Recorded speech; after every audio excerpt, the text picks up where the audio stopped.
Welcome to Below the 49th, a perspective on my neighbor to the south below the 49th. I'm Michael A. Charbon. Welcome to our new listeners on Google and Spotify and our other podcast platforms. Today's title, Strong Opinions Loosely Held. The United States pre-COVID was the largest exporter of goods and services. With some of the world in recovery, many have yet to catch up. The United States has for years enjoyed a great trade surplus. But today, are you ready for this? China and the U.S. are touted as the potential global drivers of the recovery economy. The sooner the U.S. economy gets back on its feet and Americans back to work, they will spend, they're going to eat, they're going to go out, and hopefully get back to normal and even consider celebrating the holidays, hopefully, please goodness, together again. Well, that's the good news. Here's a little perspective. The International Monetary Fund's World Economic Outlook published in April that the U.S. GDP was forecast to be 3% above 2019 levels, while China's GDP will be up 11%. U.S. manufacturing jobs are in decline due to some deciding what their next career path is going to be, others still on social assistance, but a disturbing factor is the extensive automation. Jobs previously done manually, many of them union jobs, are now being replaced and deleted by machines. The autonomous world, folks. September revealed the worst inflation numbers in 13 years, 5.4%.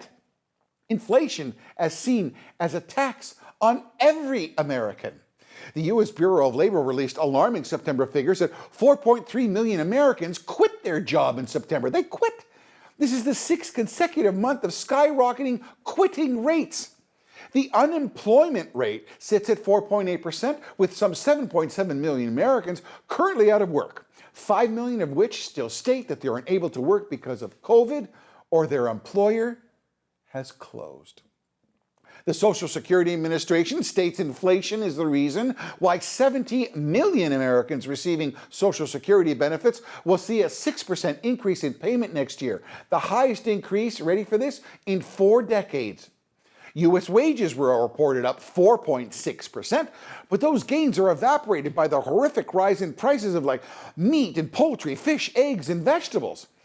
The Labor Department said these essentials increased by 10.5% since 2020. 10.5%. Gas in 2020 was $2.18. Today it ranges from $3.29 to over $4 a gallon. Imagine that. Imagine how that affects everybody. Rasmussen reported that 62% of Americans have experienced shortages in necessities that they wanted to purchase. The shelves are bare. This, as America comes out of COVID, there is obviously a pent-up demand, but failure in supply chain creates shortages. When supply is short and demand is up, prices are increased. That's called supply and demand. But supply chain problems are exacerbated by 60 container ships with over 1 million containers on board, some that have been waiting for 3 weeks to unload. Walmart and other box retailers fear the ability to stock shelves for Christmas. Can you imagine that? So as Americans physically feel inflation, looking at the shock in their grocery bill, they stand in disbelief as the gas pump total is rolling like a crazy ready slot machine. What's the current administration's solution to give aid and comfort and hope to Americans to rescue the American economy? Why? Crippling U.S. domestic oil and gas production. And then have the audacity to ask the Saudis to increase production. Really? Increase the corporate sales tax. Why, that'll work. They'll drive what little domestic manufacturing there is back offshore and push corporations to leave the U.S. for cheaper tax havens. You think? No. Let's inject thousands of aliens in inner cities, impacting hospitals, food banks, and social services, which are already overburdened, and fuel an underground economy and pockets of grave poverty that'll undoubtedly fuel crime. There's a good idea. This is the U.S. records a 30% increase in the annual national murder rate, the largest in 6 decades, while city crime rates skyrocket as ludicrous change culture supports state bail reform bills. Get out, get going, do it again, that motivate daylight looters, causing Walgreens to close yet another 11 stores in California. Well, what does that? Well, that kills community safety. It hinders mom and pop businesses, who, if you remember, are the real economic engine of recovery. as many cities are still recovering from fires and looting and riots. Well, Chicago counts 524 homicides and growing as the city installs, you ready for this, bleeding control kits in downtown buildings complete with tourniquets.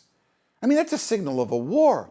Oh, but the administration's idea of an economic solution is to push an insidious spending bill and increase the national debt.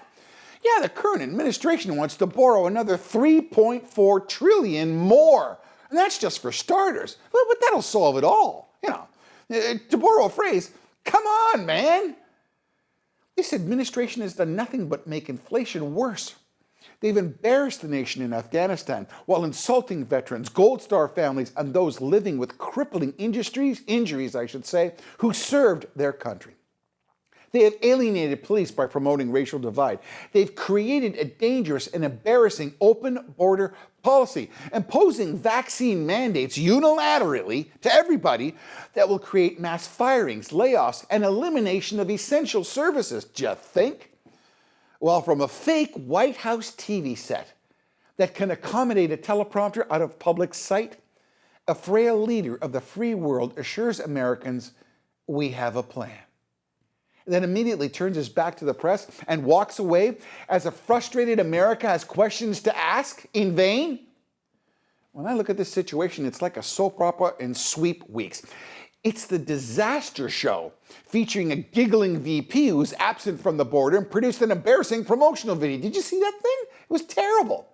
While the federal transportation guru, Little Pete, has the audacity to make fun of the supply chain shortages in an offhanded remark about Christmas gifts. Are you kidding me? Ah, yes. Ice Cream Nancy, though, is still trying to negotiate to get the votes for her spending fiasco bill. Did you hear her at the press conference? She tells the press that they're just not selling the welfare state spending bill good enough. I guess her logic would be that you just have to pass the $3 trillion bill to see what's in it, right? We've heard that little gem before. Yeah, this circus clown car group that surrounds a frail, semi-cognitive leader is the brain trust in charge of 333 million people? The big government, more debt, socialist change culture experiment has failed, and it's failed badly. And America's going to vote. Oh, liberal spin doctors will say, you got to sell the brownies, not the recipe. Let people just imagine what their lives will be like with all those gifts that the trillions will bring. Focusing on cost won't get the bill passed. Hey, look at this shiny little object. Ooh, sounds like a Saturday Night Live skit. I think those spin doctors have been eating alternative brownies, and basically they've been smoking the drapes. There are great mistakes in their thinking that Americans don't pay attention to the cost and the repercussion. George Orwell said, political language is destined to make lies sound truthful and murder respectful. The miscarriage of this administration's stewardship of the greatest economy of the world is criminal.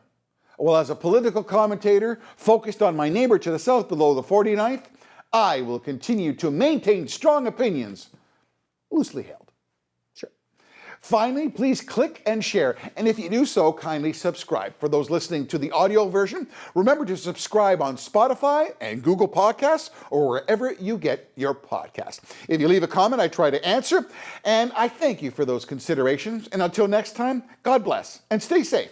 I'm Michael A. Charbon for Below the 49.